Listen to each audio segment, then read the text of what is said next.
암석의 종류는 생성 과정에 따라서 크게 세 가지로 나눠져요. 화성암과 퇴적암과 변성암, 그 중에서 퇴적암에 대해서 얘기를 하도록 하겠습니다.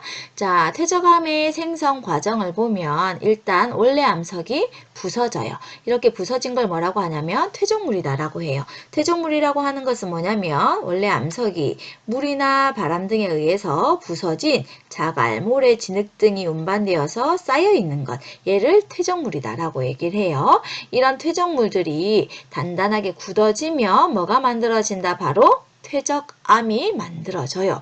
자, 퇴적암이라고 하는 것은 다시 뭐라고요? 퇴적암이란 퇴적물이 굳어져서 만들어진 암석을 얘기를 한답니다. 자, 퇴적암의 종류는 그러면 뭐에 따라서 결정이 될까요? 바로 퇴적물의 종류에 따라서 퇴적암이 결정이 돼요.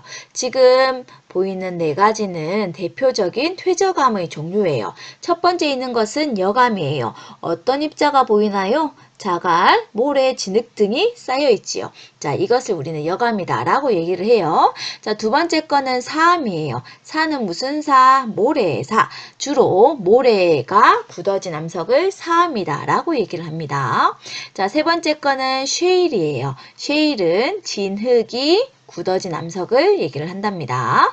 자, 마지막으로 나와 있는 그림은 석회암의 모습이에요. 석회암은 석회 물질이 굳어진 거예요. 자, 그러면 석회 물질의 대표적인 건 뭐가 있냐면 조개 껍데기, 게 껍데기나 산호 이런 거 있죠.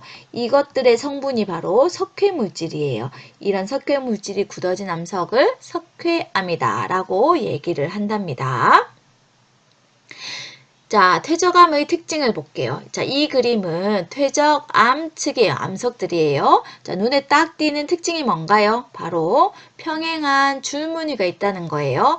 층층이 쌓여있는 줄무늬가 있지요. 그래서 이 줄무늬를 우리는 층리라고 합니다. 자, 층리는 왜 생겼을까요? 층리는 자, 쌓일 때 서로 다른 종류, 서로 다른 크기의 퇴적물이 쌓였기 때문에 층층이 서로 다르게 보인답니다. 이 구조를 뭐라고 한다고? 층리라고 합니다. 자, 퇴적암의 두 번째 특징은 바로 퇴적암에서는 화석이 발견이 된다는 거예요. 화석이라고 하는 것은 뭐냐면 과거 지질시대에 살았던 동식물의 유해나 흔적을 말해요. 퇴적물들이 막 쌓이겠죠. 퇴적물들이 막 쌓이는 과정에 동물, 유해나 흔적이 이렇게 묻힐 수가 있다는 거예요. 이 묻히면 오랜 시간이 지나면 이 흔적이 남겠지요. 이게 바로 화석이랍니다. 자, 세 번째 암석은 변성암이에요. 변성암에 대해서 얘기하도록 하겠습니다. 자, 지하 깊은 곳에서는 암석이 높은 열과 압력을 받아서 이렇게 성질이 변하는 것을 뭐라고 한다? 변성이다 라고 얘기를 하고 변성작용을 받은 암석을 우리는 뭐라고 할까요? 변성암이다 라고 얘기를 한답니다. 변성암이란 암석이 높은 열과 압력을 받아 성질이 변해 만들어진 암석을 얘기를 해요. 자, 이런 변성암도 여러 가지 종류가 있는데 변성암의 종류를 결정짓는 것은 원래 암석이에요. 즉 원래 암석의 종류에 따라서 변성암도 종류가 나눠진답니다. 자, 대표적인 종류를 볼게요. 자, 사암은 모래가 굳어진 암석인데 높은 열과 압력을 받으면 규암이 돼요. 석회암은 높은 열과 압력을 받으면 대리암이 된답니다. 쉐일은 자, 어느 정도의 변선작용을 받느냐에 따라서 자, 조금 받으면 편암, 더 많이 받으면 편마암이 돼요. 자, 마지막 화강암 같은 경우에도 변성작용을 받으면 편마암이 된답니다.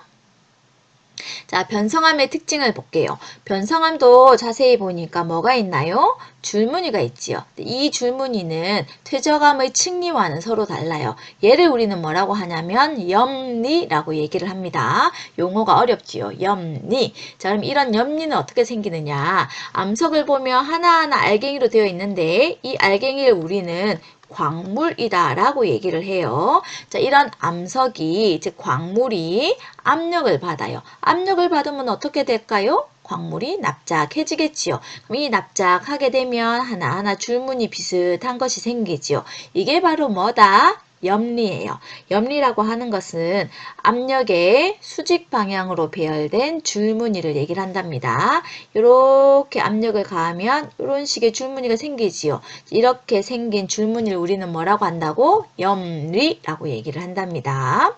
자, 변성함의 두 번째 특징은 결정이 원래 함석보다 좀 더 커진답니다. 자, 왜 그럴까요? 자, 여기도 마찬가지 광물들이 있지요. 광물들이 있는데 자, 뭐를 받는다? 높은 열을 받아요. 그러면 어떻게 될까? 얘네들이 조금씩 모이게 돼요. 녹으면서 모이게 돼요. 그러면서 다시 굳어지면 어떻게 될까요? 결정이 조금 커지겠지요. 광물 결정이 높은 열을 받으면 다른 광물로 변하기도 하고, 즉 성질이 변하기도 하고, 광물의 결정이 어떻게 된다고?